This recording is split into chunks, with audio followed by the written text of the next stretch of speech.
Bulag ha, biglaan din. Nauna yung video. Si Francis Rivera na para sabihin sa atin narinig ko, Francis, naghihiyawan ng mga tao habang may mga revelasyon ng droga-droga eh. No? Sige, kwento mo sa amin yan. Yes, Suvi, Chiki Mase. Siguro around 6 or 7 p.m. nang tumungtong sa entablado si Senator Amy Marcos. At bago nga siya tumungtong sa entablado at pagbigay ng kanyang talumpati, talagang inintroduce siya na malapit na kaibigan mula pa sa Kongreso ngayon sa Senado ni Senator Rodante Marcoleta. Sa una, no, ay talagang sabi pa nga ni Senator IP na paumanhin daw kung ang boses niya ay gagaral-gal, ay dahil mabigat daw para sa kanya ang kanyang mga sasabihin sa mga susunod na pahina ng kanyang speech. At yun na nga, no, mga kapatid, ay binagsak na nga niya at kinurpirma na nga ni Senator Amy Marcos na talagang gumagamit daw itong si PBBM ng pinagbabawal na gamot at talagang siya daw bilang isang kapatid panawagan niya na tigilan na daw ni PBBM ang paggamit ng pinagbabawal na gamot at ng droga. At bukod nga kay PBBM ay idinawit din si ang First Lady Iza Marcos, no, na kasabwat din daw o isa din daw sa mga gumagamit ng pinagbabawal na droga. At hindi pa doon natapos dahil sabi nga ni Senator Marcos o Senator IP na kaya daw niya ito sinasabi dahil ayaw niya na daw magpatuloy itong paggamit ng droga sa kanilang pamilya dahil maging si Congressman Sandro Marcos ay naidawit ni Senator Amy Marcos kanina sa kanyang talumpati.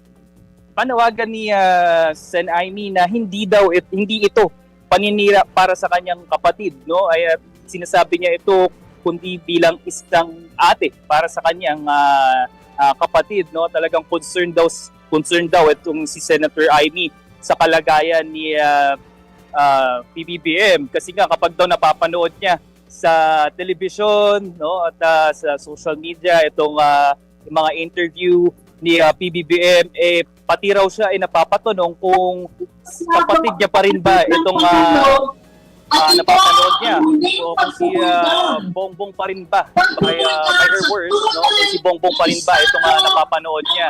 Kaya siya ay nananawagan na kung sakali, no, na pakinggan siya ng kanyang kapatid, samahan siya, no, sasamahan niya raw na magpa-check up itong kanyang kapatid na si PBBM. Sino nagsasalita ngayon? May naririnig kami na nagsasalita. Mukhang galing sa entablado. Actually, matapos nga itong nagtalumpati si Sen Marcos, no, Senator Marcos, talagang natapos na rin ang programa. Pasado 4 o'clock na rin kasi nag-umpisa itong programa at ilan nga dun sa mga nagbigay ng tulumpati ay sina Attorney Rowena Guanzos, sila Chavit Singson at ilang ministro ng Iglesia ni Cristo. At matapos nga magbigay ng speech ni Senator Amy Marcos, kung makikita nyo, halos kakaunti or marami-rami pa naman pero hindi to katulad kanina na talagang puno ang buong kaharapan ng Luneta at dito sa may Rizal Monument at ganoon din sa may harapan sa may Quirino Grandstand, yung mismong ground.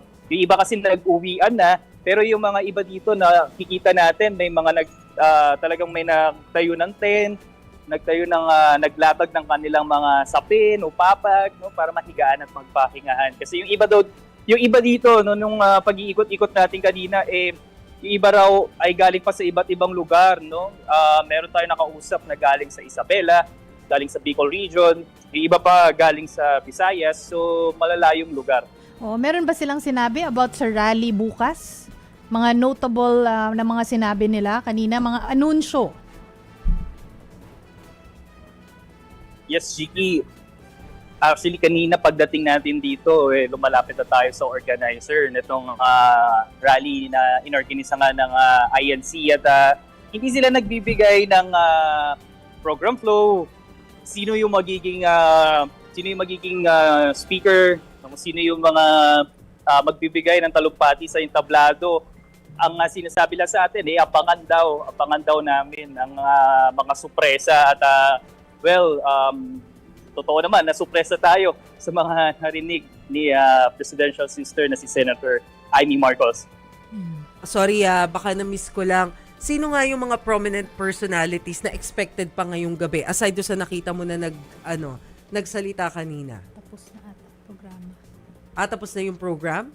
Masis, yes, Masis, matapos ng magbigay ng talumpati ni Sen Ivy, talagang tapos din ang programa na nag-umpisa kaninang 4 o'clock pa. So, wala na tayong ine-expect. Well, ine-expect nga natin, sabi lang ni Jovi kanina, na ine-expect natin ang pagdating ni VP Sara dito. Kaya nakaantapay tayo kung darating ba o hindi, since nga nagbigay din siya ng statement ngayong araw na hindi siya dadalo sa mga rally. Okay. So, ibig sabihin, hindi na apolitical yung rally, ano?